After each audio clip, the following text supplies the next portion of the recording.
Hello everyone, जैसे कि आपने जब मेरा कल वाला वीडियो देखा होगा तो उसमें आप लोग पता होगा कि मैं कुछ बेसिक इन्फॉर्मेशन के बारे में मैं बता रहा था। और बेसिक इन्फॉर्मेशन का ये मेरा सेकंड वीडियो है जिसमें कि हम लोग आज बात करेंगे कुछ और बेसिक बातें जो कि आप लोगों को इंजीनियरिंग मैकेनिक्स के स्टडी करने में बहुत ही हेल्पफुल होने वाला रहेगा। ये मैं मानता हूँ कि ये थोड़ा सा बेसिक चीज़ है, ये लगभग सारे लोगों को पता होगा, बट उन लोगों को भी थोड़ा सा जानने की या उसको रिवीजन करने की ज़रूरत तो अभी पड़ती ही होगी। तो मैं एक तरह से बोले तो रिवीजन के तौर पे इसको ले रहा हूँ। और जिन लोगों को ये चीज़ नहीं पता होगा या पता होगा भूल गए होंगे तो उन लोगों के लिए वीडियो बहुत ही हेल्पफुल होगा। तो प्लीज़ वीडियो को एंड तक देखें। तो चलिए वीडियो को करते हैं स्टार्ट।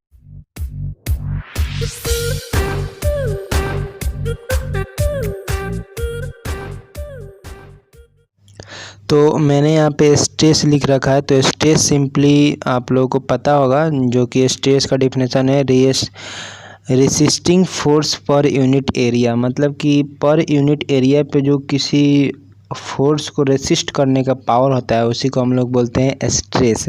ठीक है। और स्ट्रेस को जब मैथमेटिकली टर्म में हम लोग देखेंगे तो वो होता है पी अपॉन का ए, जिसको फोर्स अपॉन का ए यानी कि फोर्स अपॉन का एरिया बोलते हैं, जिसका कि यूनिट होता है न्यूटन पर मीटर स्क्वायर। ठीक है। और न्यूटन पर मीटर स्क्वायर को ही हम लोग पास्कल के नाम से जानते हैं। ठीक है। उसके बाद मेरा आता है कि जो भी स्ट्रेस जब हम लोग पढ़ते हैं तो अक्सर ये सारे लोगों को कन्फ्यूजन होती है कि यूनिट को चेंज नहीं कर पाते हैं। जैसे कि मैंने यहाँ पर लिख रखा है कि 1 किलो पास्कल इक्वल टू है 10⁻³ न्यूटन पर मीटर स्क्वायर। कुछ इस तरीके से आप लोग पास डाटा आते हैं और उस डाटा को हम लोगों को चेंज करना होता है एक यूनिट से दूसरे यूनिट में। जैसे कि कभी किलो पास्कल देगा, कभी मेगा पास्कल देगा, कभी जीगा पास्कल देगा। ठीक है। तो उन लोगों को थोड़ा सा उस समय समझना, या न्यूमेरिकल जिस समय हम लोग सॉल्व कर रहे होते हैं उस समय थोड़ा सा प्रॉब्लम आती है। तो उस प्रॉब्लम को ध्यान में रखते हुए मैंने यहाँ पे कुछ यहाँ पे जो रूल्स लिख रखे हैं वो रूल आप लोगों को शायद जानना चाहिए। ठीक है। तो देखिए फर्स्ट जो है कि 1 किलो पास्कल इक्वल टू जो होता है वो 10⁻³ न्यूटन पर मीटर स्क्वायर होता है। ठीक है। उसी तरह से 1 मेगा पास्कल जो होता है 10⁻6 न्यूटन पर मीटर स्क्वायर होता है। 1 जीगा पास्कल इक्वल टू जो होता है वो होता है 10⁻³ न्यूटन पर मीटर स्क्वायर होता है। ठीक है। और ध्यान देने वाली ये बात है कि यहाँ पे 1 मेगा पास्कल की मैं बात कर रहा हूँ और यहाँ भी 1 मेगा पास्कल की बात किया। तो दोनों में फ़र्क क्या है, यहाँ पे न्यूटन पर मीटर स्क्वायर है, यहाँ पे न्यूटन mm² है। ठीक है। तो 1 मेगा पास्कल इक्वल टू बोले जाए जब mm² के फॉर्म में आप लोग के पास आए तो वो होगा 1 न्यूटन पर mm² होगा। यदि मीटर स्क्वायर का टर्म में देखा जाए तो 10⁻³ न्यूटन पर मीटर स्क्वायर होता है। ठीक है। और एक छोटा सा और कंसेप्ट है यहाँ पे, जो कि वेट बराबर होता है मास इनटू का ग्रेविटी। ये बेसिकली सब लोगों को पता होगा, बट मैं यहाँ पे थोड़ा सा बेसिक तो ले रहा हूँ मैं, बट बेसिक आप लोगों को ज़रूर काम आएगी। जब मैं न्यूमेरिकल बताऊँगा आप लोगों को मैकेनिक्स का, तो आप लोगों को वहाँ पे छोटी छोटी चीज़ों को ध्यान में रख कर चलना होता है। तो उस चीज़ को मैं ध्यान में रख कर के पहले ही आप लोगों को कुछ बेसिक बात बता रहा हूँ। ठीक है। तो वेट इक्वल टू हो गया मास इंटू ग्रेविटी, और मास को मास लिखे और ग्रेविटी को जी से डिनोट करते हैं तो इसको mg के फॉर्म में भी लिख सकते हैं। और जो यहाँ पे g का वैल्यू होता है वो 9.81 मीटर पर सेकंड स्क्वायर होता है। और जो इसका यूनिट होता है यानी कि वेट का जो यूनिट होता है वो होता है न्यूटन होता है। और 1 न्यूटन इक्वल टू जो होता है वो 10⁵ डाइन के बराबर होता है। और 1 जूल जो होता है वो 10⁷ अर्ग के बराबर होता है। ठीक है। आगे जो है हम लोग के पास एक स्ट्रेन है। तो स्ट्रेन के बारे में आप लोग को बेसिकली पहले से पता होगा, नहीं पता है तो आप यहाँ पे जान लीजिए। स्ट्रेन जो होता है चेंज इन डायमेंशन अपॉन का होता है ओरिजिनल डायमेंशन। तो उसी को मैंने यहाँ पे लिखा है। तो डायमेंशन आपका कुछ भी हो सकता है, लेंथ के फॉर्म में, ब्रीथ के फॉर्म में, वॉल्यूम के फॉर्म में, एरिया के फॉर्म में, ये कुछ भी हो सकता है।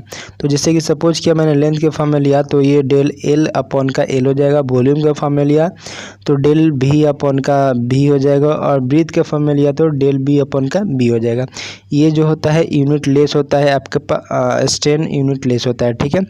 अगला जो टर्म मैंने यहाँ पर लिया है वो लिया है मूवमेंट। ठीक है। मूवमेंट जो होता है फोर्स इनटू का परपेंडिकुलर डिस्टेंस होता है। ठीक है। और इसका जो यूनिट होता है वो किलो न्यूटन या न्यूटन mm होता है। ये यदि फोर्स मेरा न्यूटन में दिया है तो ये न्यूटन और एमएम, यहाँ पे जो लेंथ दिया है वो एमएम में दिया है तो न्यूटन एमएम हो जाएगा। यदि फोर्स किलो न्यूटन में दिया है तो वो, और ये जो लेंथ दिया है मीटर में दिया है तो न्यूटन मीटर हो जाएगा। तो कुछ इस तरीक़ा से इसका यूनिट हो जाता है, ठीक है।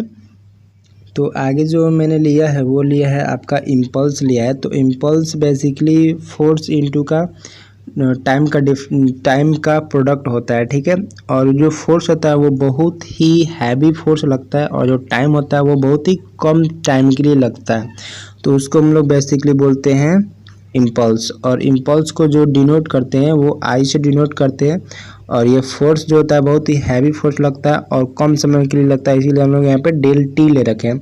इसका जो यूनिट होता है वो न्यूटन सेकंड हो जाता है और कभी कभी इसको केजी मीटर पर सेकंड स्क्वायर के रूप में भी रिप्रेजेंट किया जाता है, ठीक है। अब पावर होता है वो पावर बेसिकली होता है आपके पास वर्क अपॉन का टाइम, ठीक है। और जो वर्क का यूनिट होता है वो आपको कल बताए थे हमने कि जूल होता है और टाइम का तो आपको सेकंड हमेशा याद रहता ही होगा। तो इस दोनों का जब यूनिट मिला करके हम लोग बात करें तो जूल पर सेकंड में जाता है और जूल पर सेकंड को हम लोग वाट के नाम से भी जानते हैं। तो अभी जैसे कि मैंने तुरंत बताया था कि 1 जूल बराबर 10⁻⁷ और के बराबर होता है, तो मैंने यहाँ पे दोबारा से लिख लिया इसको। और 1 हॉर्स पावर जो होते हैं वो आपका बेसिकली 746 वाट के बराबर होता है। अब आपको यहाँ से वाट क्या होता है पता चल चुका होगा। नेक्स्ट जो हमने यहाँ पे लिया है वो लिया है आपका प्रेशर। प्रेशर आपको बेसिकली पता होना चाहिए कि प्रेशर क्या होता है। प्रेशर होता है फोर्स पर यूनिट एरिया, ठीक है। कोई भी एक आपके पास एरिया गिवन होगा, उस एरिया पे जो फोर्स लगा रहा होगा और उस फोर्स के चलते जितना एरिया पे हम लोग फोर्स का इफेक्ट पड़ रहा होगा उसी को हम लोग बोलेंगे प्रेशर, ठीक है। तो प्रेशर इक्वल टू हो जाएगा फोर्स अपन का एरिया। और इसका यूनिट क्या बनेगा, तो देखिए फोर्स का यूनिट होता है न्यूटन और एरिया का स्क्वायर होता है, एरिया का यूनिट जो होता है मीटर स्क्वायर। तो यानी कि न्यूटन मीटर स्क्वायर इसका हो जाएगा प्रेशर का यूनिट, ठीक है। अगला जो टर्म हम लोग लिए हैं वो लिए हैं आपके पास है डेंसिटी। तो डेंसिटी जो होता है मास अपॉन का वॉल्यूम का रेशियो डेंसिटी होता है और इसका जो यूनिट होता है वो केजी पर मीटर स्क्वायर होता है, ठीक है। और रो जो डिनोट कर रहा है वो आपको डेंसिटी को डिनोट कर रहा है। और यहाँ पे मैंने अगेन हम लोगों ने यहाँ पे फार्मूला को रिपीट करके लिखा है मास अपॉन का वॉल्यूम, ठीक है।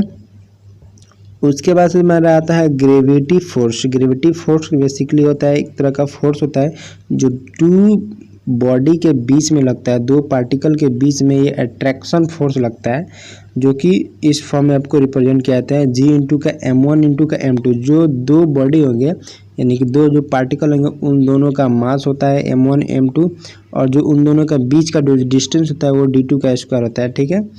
और ये जो G होता है एक प्रकार का आपके पास कोफिशिएंट कांस्टेंट वैल्यू होता है और इसका जो यूनिट हो जाता है वो ज़रा सी बात है, ये फोर्स है तो फोर्स का यूनिट किस में आएगा, आपको न्यूटन में आएगा। उसी तरह से मेरे पास नेक्स्ट जो है वो है kinetic energy storing device. Kinetic energy storing device मतलब कि कोई भी एक आपके पास ऑब्जेक्ट होगा उसके पास एक अपना मास होगा, ठीक है। तो वो मास जो एनर्जी को स्टोर करता है उसी को काइनेटिक एनर्जी स्टोरिंग डिवाइस के नाम से हम लोग जानते हैं।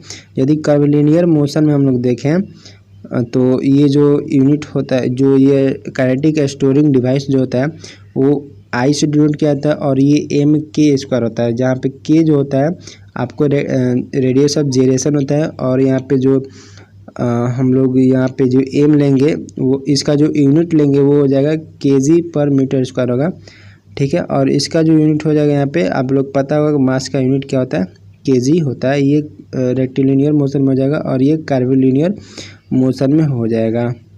नेक्स्ट जो हमने यहाँ पे लिया है लेंथ चेंज रूल, ठीक है। ये बेसिकली जब आप मैकेनिक्स का कुछ न्यूमेरिकल सॉल्व कीजिएगा तो कभी कभी लेंथ को जो रिप्रेजेंट करने का जो डायमेंशन होता है वो तो बेसिकली मीटर या सेंटीमीटर mm तो होता ही है, बट इसके सिवा कभी कभी एग्जामिनर जो है चेंज करके भी देता है।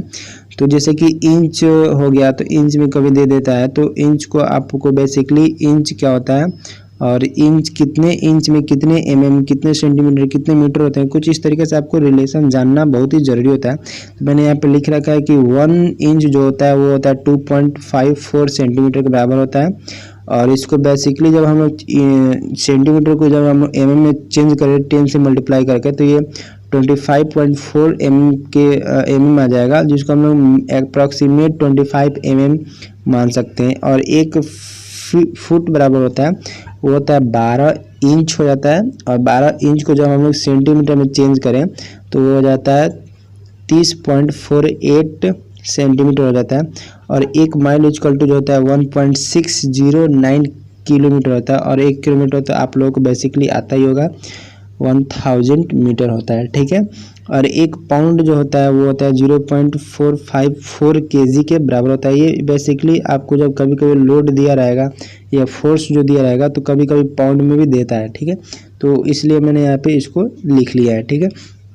अब मोस्ट इम्पोर्टेंट बात ये है कि आप लोग जब मैकेनिक्स का कुछ न्यूमेरिकल जब सॉल्व करने चलेंगे या मैकेनिक्स की जब हम लोग अच्छा तरीके से बात करेंगे तो वहाँ पे कभी कभी जो हम लोगों को ज़रूरत पड़ेगा वो त्रिकोणमिति एंगल का ज़रूरत पड़ेगा। तो उसके बारे में आई थिंक मुझे बताने की कोई ज़रूरत नहीं है, बेसिकली सब लोगों को पता होता है।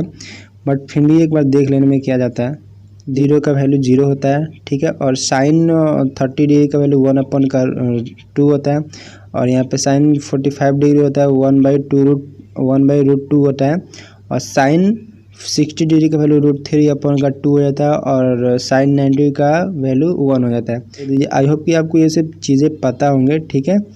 बट फिर भी आप लोग इसको देख लीजिए। और मैं सिंपली जो सजेस्ट करूँगा आप लोगों को, ज़्यादा नहीं हो सके तो आप तो कम से कम इतना तो याद रखा ही करो, क्योंकि साइन कॉस टेन हमेशा आप लोग को पता होना चाहिए। साइन कॉस टेन पता है तो बाकी उसका रिवर्स करके हम लोग कॉट सेक और कॉसेक का बेसिकली हम लोग निकाल सकते हैं।